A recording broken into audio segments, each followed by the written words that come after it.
Good morning and good afternoon. Welcome to the Weekend Wellness Hour show. Today, we are going to be talking with a naturopath over in Canada who has a lot of expertise in the weight loss field and how you can do that looking at your body type. I want to thank you, Sue Anne. Thank you so much for joining us today on your Saturday, your day off. So really appreciate your time here today. Thank you, Amy. Really happy to be here. It's wonderful. How did you get into this field and kind of what is your journey to get to this point where you have this methodology? Right. So I guess it really started with yoga. Yoga was my big catalyst for change. Up until that point, I might say, a little bit lost and searching for answers in the wrong kinds of places. And then when I finally started practicing yoga, I changed my diet to a really healthy diet and started getting interested in everything about healing and meditation and spirituality. And over the years, that kind of segued into becoming a naturopath. My passion had been nutrition, healthy eating, healthy lifestyle since 1990 with my first yoga class. So I started training in 2006 to be a naturopath. And the first thing that we learned was all about the 4 different body types. And I found it fascinating. I knew what my body type was. Just listening to the description was really easy. And the transformation that I went through by making the changes to my diet, eating right for my body type, the right foods at the right time, was off the charts. So I'm like, okay, this is a no-brainer. I'm eating this way for the rest of my life, and I want to tell everybody how to do this as well. Isn't that funny? When you fall onto something that really helps transform people, you just want to go with it and really share it with people. So I'm glad that you stumbled on that. Now, is Body Typology, which is your website and kind of the name, is that a name that you've created for this type of weight loss program? Yeah, exactly. It originally came, it's been around a long time. There was a Dr. Abravanel that wrote a book in the 1980s about the 4 body types and 40 body types for women, 3 body types for men. But in the 80s, he didn't have as much knowledge as we have now with healthy eating.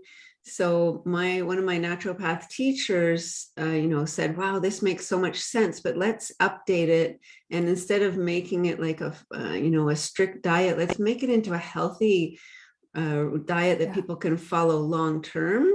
So, and then, throwing names around with a friend, she came up with body typology. I'm like, oh, that's great. Okay. So I kind of put together my signature program with all the things that I learned on my journey and including the body type diet into, the program I do with my clients. Yeah. Oh, that's wonderful. Now, can we touch on a little bit about what are the 4 or 5 body types, or 4 body for women and 3 body types for men? Can you kind of go in through those? Sure. Yeah. So we'll start with woman. So the gonad body type, that has to do with the ovaries for women only. Okay. And usually that's known as the pear-shaped. However, we have to be careful because we can't determine a person's body type by shape alone. I have, little drawings and pictures and people try and figure it out, but it's so much more than that alone. The gonad body type, that's usually the motherly, caregiving type of woman. She loves to take care of others. She might be a nurse or a psychologist or a massage therapist. She usually loves having kids and taking care of her kids, sometimes to the detriment of self. So she needs to learn how to take care of herself as well. The second type could be the adrenal body type. They're often the bigger upper body, broad shoulders, large chest, think kind of Oprah's build. And they're a very strong type. They're very determined. And I think of Oprah's character, right? A go-getter, very social, very enjoys being around people. They're very hardworking. They can be quite stubborn sometimes. They usually laugh when I say that. And so that's adrenal body type. And then third could be the thyroid body type. They tend to be more tall and thin, so they can have longer limbs. If they gain weight, it's often around the middle, like a spare tire. They can be morning type, so jump out of bed, high energy in the morning. They have to be aware of their up and down energy and up and down mood swings, and be careful of sugar cravings that can send them on that roller coaster, which was me. So, and then finally, the pituitary type is a type that tends to gain weight a little bit all over the body, so more baby fat.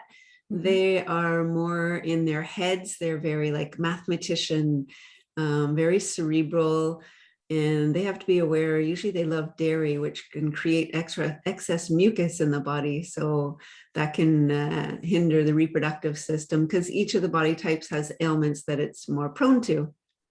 Oh, okay. And so when you're looking at, or you're trying to figure out your body type, and you're kind of going with the categories that you just discussed, I listen to that and I say, okay, well, I have a little bit of that, a little bit of that. How do you determine what is your predominant body type, or can you be more than one? Yeah, usually it's no, you're only one to begin with. And when I meet with my clients, I have a lot of description on my website. So some people just reading the description can figure out their body type. The description is quite lengthy, but I look at mostly energy levels, food cravings, food preferences, ailments that they're more prone to. As I said, personality is huge. So all the different things where they tend to gain weight also. So all the different things kind of combined. There's some key questions for some also that can determine the types. Okay. And that's wonderful. And so now when you help someone with changing their diet plan and what they're eating, is it reflective to the body type because of the gland that's predominant? Is that why they're eating a certain way, or is it just because of just general preferences? Yeah, exactly. It has to do with the gland in question. So we all have a dominant gland that determines our body type, and that gland usually is working harder than the others, and the others are trying to catch up. So that creates this imbalance. And when we eat the right foods at the right time for our body type, the dominant gland calms down and the weaker glands get stronger. And that's what creates this balance of feeling better. Appetite is kept in check, cravings go down. You just feel good eating the right foods for your type. Okay. That sounds amazing. Sorry. So what are some of the foods that each of those body types, something general you can give like some suggestions, or is that kind of part of your program where people need to go step by step? Yeah, in general, there are generalities for some of each of the body types for sure, foods that are not so good for them, and foods maybe to focus on. I just want to say offside, my internet has been a little fuzzy, so if things drop off, hopefully everything will be fine, but just warning the people that are watching in advance. So for say let's see, as I said, mentioned for the pituitary type, so less dairy for them for sure. For myself, I'm a thyroid type. Often we probably don't want to hear this, but the foods that we most love can be the ones that are not so good for us. So for myself, I used to crave a lot of sweets and carbs.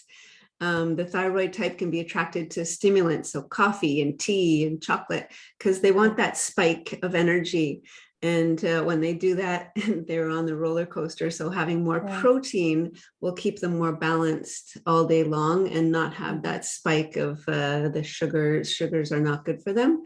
The adrenal body type, it could be more the salty and fatty foods need to be reduced to help them. And the gonad type, they also can go towards like cheesy, heavy foods. And it depends on which time of the day also. So for a gonad type, the pear-shaped, often they say, I love peanut butter and toast for breakfast, but their metabolism is really slow in the morning. So they need something really small and light that, to keep their metabolism feeling better. And the peanut butter is kind of heavy for them and for their liver. So that could be keeping the weight on and keeping them feeling sluggish in the morning. And when they switch that to something lighter, like just a fruit, they're like, oh, I feel good. And I'm actually not even hungry right till lunch. That's impressive. And so when you determine your gland that's dominant, is that consistent throughout the rest of your life, or does that change? It's rare that it changes. It can, is a great question. Sometimes a woman, when they go through pregnancy and give birth, they'll say, oh my God, I feel like completely different. I'm not the same person at all anymore. And they might have changed their body type through that. But generally, our body type is determined really around puberty, and then it stays the same for the rest of our life. Yeah. Okay. And do you see an impact on body type and sleep? And I know it's something I kind of throwing out of left field, but I'm just curious because a lot of times sleep affects our cravings and how much we eat. So I was curious if there's an interplay between your body type, your eating plan, and then sleep, if you see anything. Yeah, there's one thing for sure.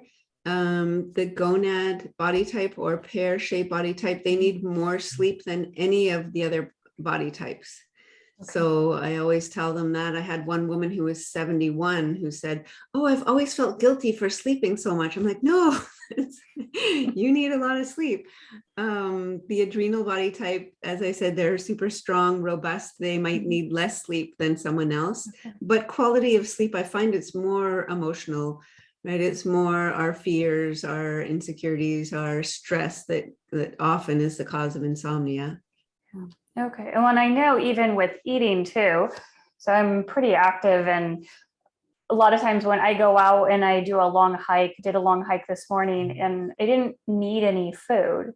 A lot of times there's this perception where we need more food than we think. And I can imagine that plays into it as well, for especially when you're working with people in your world of weight loss reduction. Yes, for sure. Even myself, I always told myself I need a snack at nighttime. That helps me sleep better. And I think I was more just lonely. And now that I've, with a partner that I love, I'm like, oh, actually, I don't need a snack at night. The gonad body type needs very, very small amounts of food, and they're fine. Some of them, it's like, oh, I've been eating these bigger portions and I didn't really need that. I'm fine with a smaller portion. So they learn what works. Yeah. And we get into the habits, and like you said, the emotional component of everything really affects us with our weight loss. And I know you do something else called RTT, Rapid Transformational Therapy. Do you use this as a conjunction to help with the emotional part of eating? Yes, 100%. I was, searching for quite a while. Sorry. Mm-hmm. I was just saying, can you go into that? Yeah, sure. Yeah, so I knew that I had like the best healthy eating plan, but then I was, if I don't help my clients heal any emotional trauma, any reason behind the emotional eating, the stress eating, then long-term success might not happen. So when I discovered, a friend referred me to this training called RTT with Marissa Peer, who comes from England.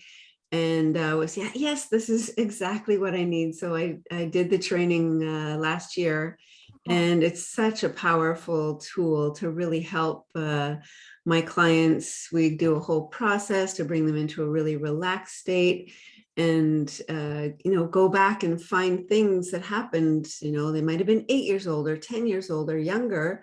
And often they'll say, oh my God, I haven't thought of that, in years. I had no idea that was still affecting me now, and usually triggering them to do the emotional eating or to feel the insecurities that cause them to eat, or whatever it is that's there. And so there's a whole process, as I said, where we help them release that, reframe it. Like, you're not 8 years old anymore. You don't need to be triggered by that anymore. We can let go of that completely using really strong affirmations. And then at the end of the session, I make them a recording, which they then listen to. It's about 15 minutes, and they listen to that for at least 3 weeks, every single day. So one of my clients put it as, it's like you took this negative black wire out of my brain and plugged in a white positive one. So really? I thought that was a good way of wording it. Yeah. Yeah. Now, when someone wants to come work with you and they're working through weight loss, does everyone start with RTT before you start changing the diet? or how do you negotiate that? Yeah, no, well, usually we start with the diet, we give them their plan, we get them going. And then if they're open to doing an RTT session, we'll do 2 or 3 sessions. Usually I work with clients from 3 to 6 months. So we'll add those in over the weeks as we go forward. And yeah, for sure, some say, no, that's fine. I'm okay. Not everyone is wanting to do that. There can be a lot of tears. There can be a lot of emotion that comes up during the session. Others usually are quite blown away by how powerful a process it is. That's wonderful. I had heard of Marissa Peer on a couple different podcasts a couple of years ago, and she's phenomenal. So I have never met someone who does RTT, so I'm very excited to now have someone who does that and can refer people to. So this is wonderful. But so when someone comes to you and they're looking to lose maybe 10 pounds or 50 pounds, does it all look the same in terms of their body type eating plan? Or if someone wants to lose, a large amount of weight like that, is it a different process? No, I would say it's basically the same process, because my goal with my clients is really to teach them a healthy way of eating that they can sustain long-term for the rest of their life. So it's not at all about the usual fad diet where we do this strict, rigid thing for a certain amount of time, and then whoops, after a while, we revert back to our old habits. I mean, I love bumping into clients years later and them saying, oh, I'm still eating my healthy kamut cereal and I'm, doing these things and maintaining my weight. So yeah, whether they need to lose a small amount or a big amount, I would say the similar process. I'm there to encourage, to hold them accountable, to cheer them on. Usually we're really hard on ourselves. So some of them like, you're so nice. I'm like, yes, well, we're hard enough on ourselves. I'm here to support you. And I mean, I think weight loss is also a lot about self-love, self-care, self-worth. So helping them instill that helps them have long-term success. Yeah. And I imagine there's some kind of mindset changes that need to happen as well. Sometimes we're used to sitting down, having a plate a certain size, and then, like you said, even the snack at night, you're just so used to that, it's hard to shift out of that. Yes. Are there specific strategies you have to help people change their mindset? Yeah, well, that's a lot with the RTT and just a lot with my coaching that I've kind of put together my process over the years. So I have them write out their vision at the beginning. So they have a clear vision of where they want to be 3 months from now, 6 months from now, 12 months from now. Have them do exercises to instill more self-worth and self-love. Using the RTT. And I tell them from the beginning, thoughts is about 99% of what we do, because it's our thoughts that control what we eat, whether we choose to exercise or not. So for sure, there's a lot of coaching around that. That's wonderful. And so when someone is looking at their body type and wants to change and they're starting to learn their body type, a lot of times we get overwhelmed when we need to make a rapid change or a very large change in our life. How, with each body type, are there some of the more instrumental fundamentals for that body type that you say, okay, first you're going to start here. For this body type, you're not going to eat in the mornings, but maybe we'll have you eat at 10 or 11. Is there kind of some fundamentals and then other additional things that they can do? Or they just jump in? They jump in, they get their plan, but then what I do with my clients is I say, I have them choose their own goals. And I make sure that they're, SMART goals, if you're familiar with the specific, measurable, attainable, relevant, time bound. So if they say, week 1, this week, I want to exercise more and I want to eat healthier. No, let's make that into, something more specific. This week, I'm going to have maximum 2 deviations. I don't like to call them cheats. We call them deviations, more positive. And I'm going to walk 4 times for 30 minutes. So, but they choose their goals. They choose, usually diet and exercise. I also have lifestyle, which is working with mindset. or supplements and vitamins. Everyone is different. Some people, I might suggest a simple liver detox if I find that the liver might be really congested or something like that. So while there's the parameters of the program and each body type has its own specific plan, I really work with the client where they're at. Oh, nice. And try to, if they say I'm a small goal, well, can we stretch that a little bit, not to push them too far out of their comfort zone, but keep it moving forward. Okay. Oh, that's wonderful.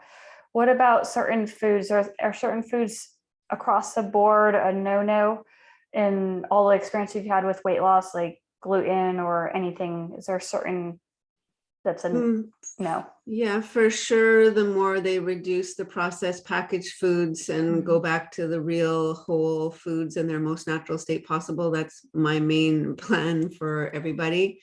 Yeah, so many people. I work with a lot of clients around the world. And some people are just used to processed packaged food. Well, it said healthy on the label. I'm like, no, let's get more, half your plate vegetables.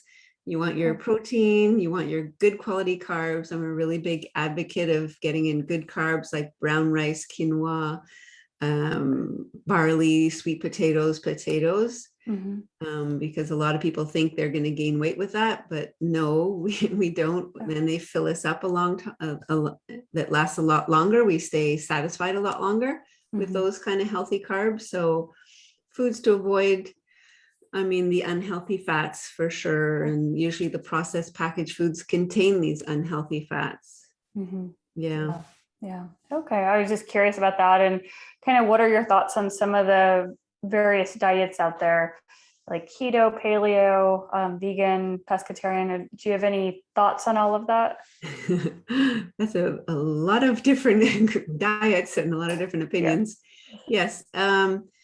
So I think number one, everyone has to find what works for them. For some people, they'll thrive on a vegetarian or vegan diet. And for some body types, that's perfect for them. Some people feel good doing a very clean keto. There are so many different variations, even of keto, right? There's like a lot of bacon and fatty foods and all that, which I don't think is very healthy. So for sure, I'm not going to necessarily put other diets down. I think it totally depends on each person. Myself, I was vegetarian for 16 years. I think a plant-based diet is one of the healthiest diets that we can eat. However, for my body type, I found, my teacher's like, you need more protein. And I was like, there's no way, I'm not eating any animal products. I was a yoga teacher and I was super stubborn. And after a while, I decided, okay, let's try eating a little bit of organic chicken and some organic eggs. And that helped me get a little bit more protein and be more balanced. So, for each person, they have to find what really works for them, how they feel good so that they're satisfied, they're not hungry in between meals, they feel balanced. Yeah, that's incredible. And you even had a couple different, you said hypoglycemia and eczema that you had that you kind of shifted out of. Was that the ability to shift out of that? Was that a result of doing the body type diet, or was that when you put back in some organic chicken and eggs? I wouldn't say, well, partly adding in the protein, but not so much. I think it was just a global thing of everything I was implementing when I started taking my classes to be a naturopath. For one thing, my body was way overly acidic because I do pH testing. And mine was like off the charts. So I needed to learn how to better reduce my stress. I needed to incorporate way more dark leafy greens, reduce the carbs that I was eating and balancing my pH. I think that really helped for me to not let go of the eczema that I'd had for 20 years. The hypoglycemia was, actually that was for sure adding in more protein and keeping myself more balanced. So just increasing my energy was like all the things I was doing. I also took some supplements to help reduce the acidity and nourish my body. I was lacking in B12. I hadn't taken that being vegetarian for a long time. So I took some B12 and some iron. So there was a lot of different components going into transform my health. I was as white as a ghost when I first started my classes. That's like the acidity, and I was just probably lacking in the iron and B12. And after a while, I started having color in my cheeks. Oh, And I'd look in the mirror and go, oh my God, I have color in my cheeks. Yeah. that's really neat. Oh, that's wonderful. And I'm curious too. So you made these changes, and did you do some testing to find out all of this, or is this something that you saw someone else, and or is this training that you got as a naturopath that you can now help other people with for like looking at acidity and that? Yeah, there's not very many tests. Really, I go a lot with the symptoms. After doing this for so many years, I see, the similar symptoms, and it's always about getting to the cause of what's going on, like asking a ton of questions of when did this start, what was going on, what was happening emotionally, physically, your stress and all of that. So yeah, like a lot of people have Candida, if you're aware of Candida, overabundance of yeast in the body. So I've seen like so many people that have that have no clue, but the symptoms across the board are usually the same. A lot of the big red flags are low energy, just a lot of bloating and gas and feeling yucky, sweet cravings off the charts. And like when I see all these symptoms and have taken antibiotics repeatedly, then I'm like, oh, red flagged. So I start asking all the questions, and they're like, yes, I have that. Yes. I'm like, oh, Candida could be there. Yeah. So it's really, all the in-depth questioning that I do to determine what's going on. Yeah, and so now for a condition like Candida, if you are going to address that and get your biome back to correct nutrition and all that, is it a different plan based on your body type?